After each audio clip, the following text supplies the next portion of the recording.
In case you missed it, last night, Kevin got a gig. Kevin Stefanski has found himself a job. Such a horrible, horrible coach. Nobody would want anything to do with him. Thank goodness gracious that the Browns sent him packing.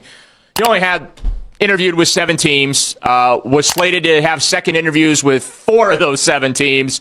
I'm going to say it again and again and again. Kevin Stefanski did not want Shedeur Sanders, didn't even want him in the 5th round. Kevin Stefanski has done everything in his power to keep Shedeur Sanders from succeeding in Cleveland as a 5th round pick against all odds. Big news this morning. The Atlanta Falcons have hired Kevin Stefanski as the next head coach of their football team. Kevin Stefanski, of course, the former head coach of the Cleveland Browns for the last 6 seasons, fired by the Browns just a few weeks ago following the 2025 season. Just to rehash real quick, Kevin Stefanski in 6 years with the Browns. In case you missed it last night, Kevin got a gig. Kevin Stefanski has found himself a job. I need you to sit down for this one because what just happened in the NFL is absolutely wild. So, don't skip a single second of this video. And if this story touches your heart, give it a like, subscribe to the channel, and let us know in the comments. Where are you watching from? Let's begin. This isn't just a hire. This is a message. The moment I saw the headline, I didn't feel shocked. I felt sick. That heavy feeling you get when something doesn't sit right in your spirit. Because this wasn't a normal NFL move. This wasn't football business. This felt like a statement being made in real time about who gets forgiven, who gets protected, and who gets left standing alone when the music stops. One man goes from fired to celebrated, from blamed to wanted, from pushed out the door to being walked in like royalty. And another man? He's sitting there wondering what just happened to his future. Tell me how that makes sense. This isn't random. This isn't normal. This isn't how it's supposed to work. In this league, they tell you it's about results, about performance, about wins and losses. They tell you it's a meritocracy. Earn it, and you get it. Lose it, and you pay for it. But then you see something like this, and all of that sounds like a lie. Because how do you go from being tied to failure to being treated like the prize of the offseason? How do you go from being blamed for chaos to being rewarded with opportunity? And how does the player who took the hits, took the losses, took the blame, end up with more questions than answers? That's what hurts. Because fans don't just watch games. We invest. We pick sides. We believe in players before they become stars. We defend them in group chats, on timelines, in comment sections. We ride with them when nobody else does. And when the system feels like it turns its back on them, it feels like it turns its back on us too. You watch one man walk into a new building with cameras flashing, hands shaking, steaks on the grill, futures being built around him. And then you picture another man, younger, quieter, still trying to prove himself, watching all of this like, so what was I supposed to do differently? That's emotional whiplash. That's not football, that's life hitting you in the mouth. This isn't just about playbooks or schemes or records. This is about reputation, about narrative, about who the league decides is worth saving and who they decide is replaceable. Because once a story gets written about you in this league, it follows you. Every throw, every loss, every headline. You don't just play against defenses, you play against opinions. And right now, it feels like the story is being rewritten for one man and frozen in time for another. This isn't random. This isn't normal. This isn't how it's supposed to work. Fans can accept losing. We've been doing that forever. But what we can't accept is feeling like the game is tilted. Like effort doesn't matter the same for everybody. Like some people get chances to fail forward while others get one shot to be perfect. That's when belief starts to crack. Because football is supposed to be honest. You line up, you compete, you earn what you get, and when that stops feeling true, the whole thing feels different. This moment right here, it's bigger than one hire, bigger than one player, bigger than one team. This is a moment that will decide careers. It will decide legacies. and it might decide whether fans still believe this league is fair. Right now, he's standing in the middle of a storm he didn't create. Coaches are leaving. Rumors are flying. Futures are being rewritten in rooms he's not even allowed to enter. And through all of it, he's still expected to show up, take snaps, smile for cameras, and act like everything is normal. But nothing is normal about this. His role on the team is supposed to be simple. Be the quarterback, lead the huddle, run the offense, win games. That's what the jersey says. That's what the depth chart says. But the reality is way heavier. Because every throw he makes right now feels like a vote on whether he deserves a future in this league. Fans see him one way. They see the flashes, the toughness, the moments where he stood tall when everything around him was falling apart. They remember the hits he took, the drives he kept alive, the way he didn't fold when most young quarterbacks would have. The media? They see him differently. They see questions, doubts, labels. They talk about potential like it's already running out. They talk about mistakes louder than growth. They talk about him like a project that might be getting too expensive to keep working on. And the wild part is how fast those stories get written. One season, one bad stretch, one broken system. That's all it takes for a young quarterback to go from the future to under review. They talk about him. They judge him. They move around him. But nobody asks him. Nobody asks what it's like trying to learn an offense while the people teaching it might be gone next year. Nobody asks what it's like throwing to receivers you just met behind a line that changes every week under a coach who might not even believe in you. Quarterbacks don't just fight defenses. They fight headlines. They fight front offices. They fight narratives that get built without their permission. Every interception becomes a headline. Every loss becomes a verdict. Every quiet game becomes a reason to doubt. And the hardest part? He doesn't control any of that. He can study film. He can lift. He can train. He can grind. But he can't control who gets hired. He can't control what system he's put in. He can't control what story people decide to tell about him. We've seen this before. Think about guys who got labeled early. Some never shook it. Others had to fight like hell just to be seen clearly. The difference is never just talent. It's timing. It's support. It's who believes in you when you're still figuring it out. Right now, he's in that dangerous space. Too young to be finished, but too questioned to be trusted. Every practice rep feels like a test. Every preseason rumor feels like a threat. Every coaching move feels like a verdict being written without his name on the paper. And through all of it, he still has to lead men older than him, still has to speak with confidence when his own future feels shaky, still has to play free when everything around him feels tight. That's pressure you don't see on a stat sheet. He's not just trying to complete passes. He's trying to complete a story, because he's not just fighting for a job anymore. He's fighting for the story that will follow his name forever. They say he didn't develop fast enough. They say he didn't win enough. They say he didn't look ready. That's the list. That's the indictment. That's what people throw at him. Like it ends the conversation. But here's what nobody ever asks. Who protected him? Who built around him? Who actually believed in him? Because development doesn't happen in a vacuum. You don't just wake up one day as a finished quarterback. You grow through reps, through trust, through people putting you in positions to succeed, not survive. But all they see is the surface.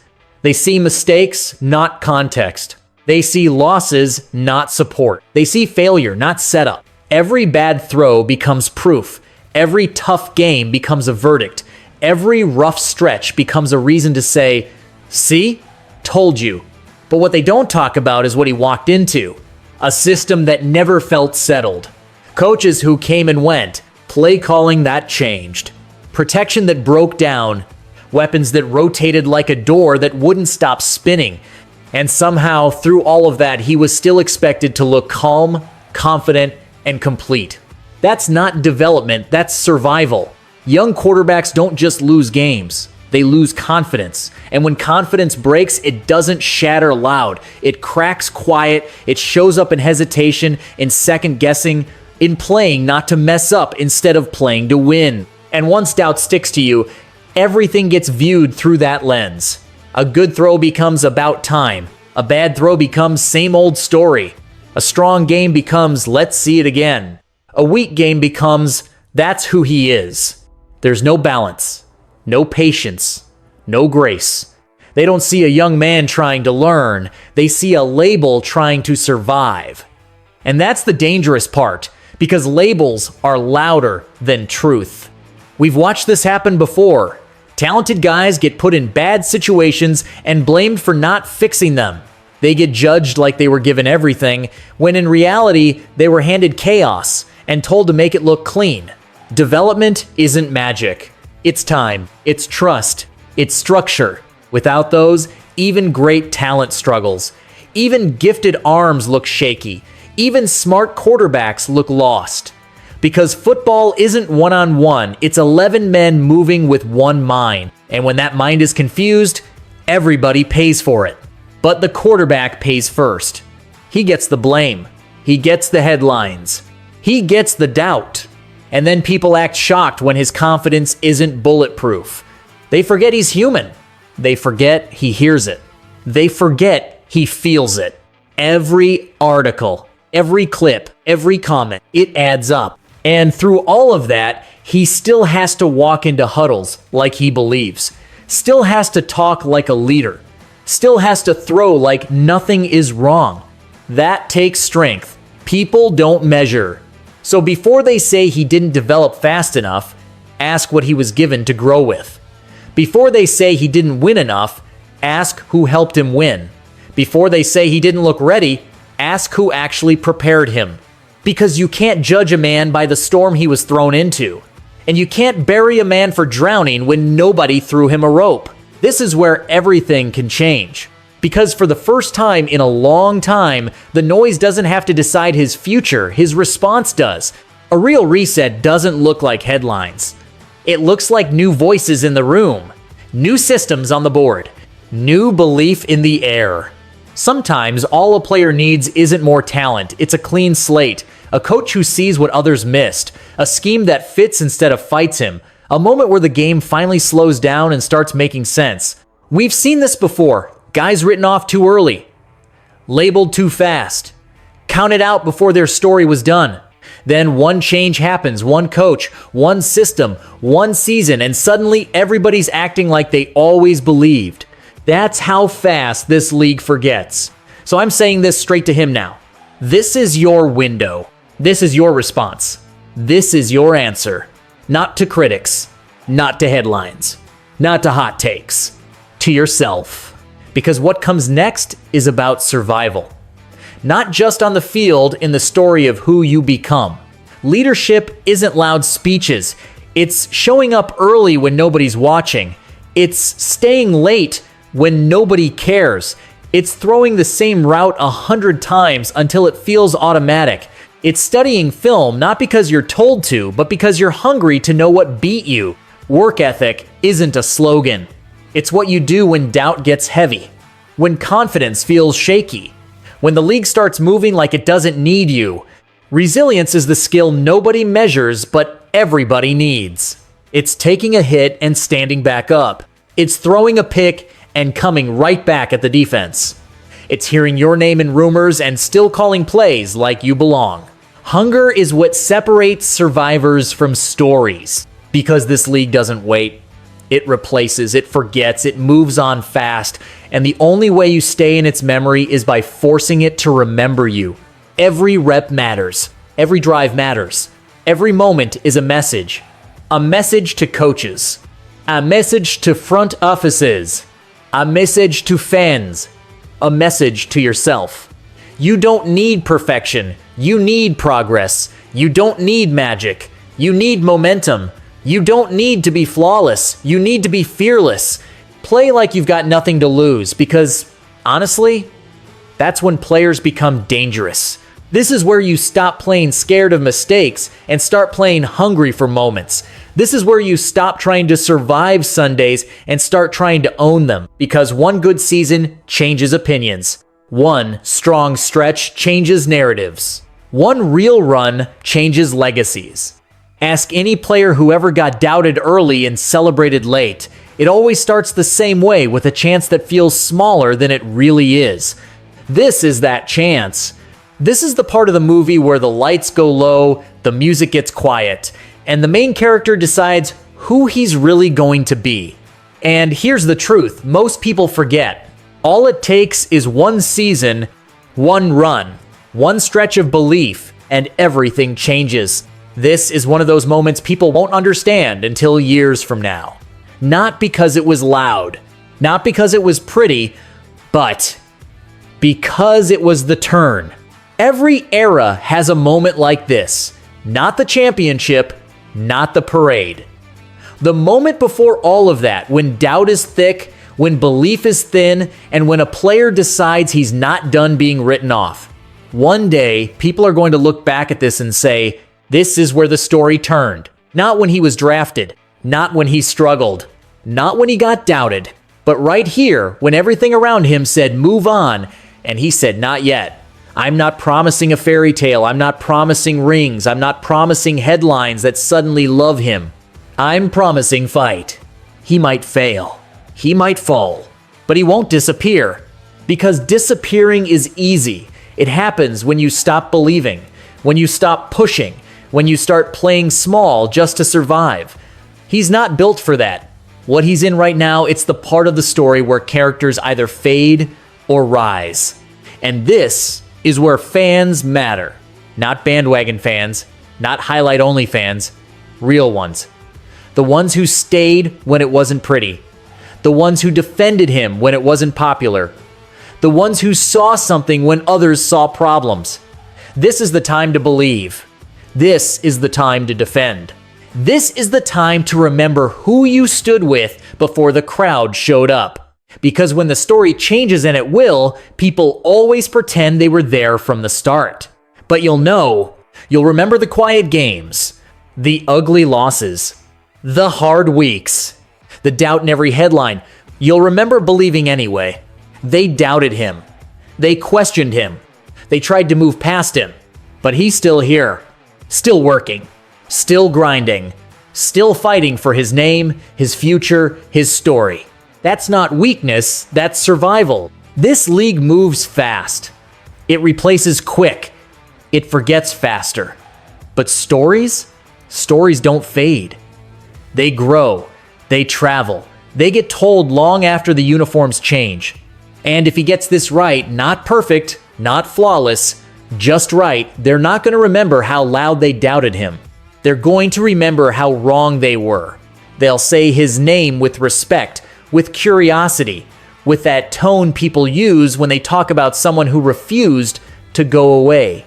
And the people who really watch, the ones who stayed through the doubt, you'll smile when they say it. Because you saw the turn before it happened. You felt it before it showed up on a stat sheet. This is that moment. The moment before belief becomes popular. The moment before the story gets told differently. The moment before they pretend they always knew. And when it finally flips, when his name means something different, you'll know exactly where it started. Right here.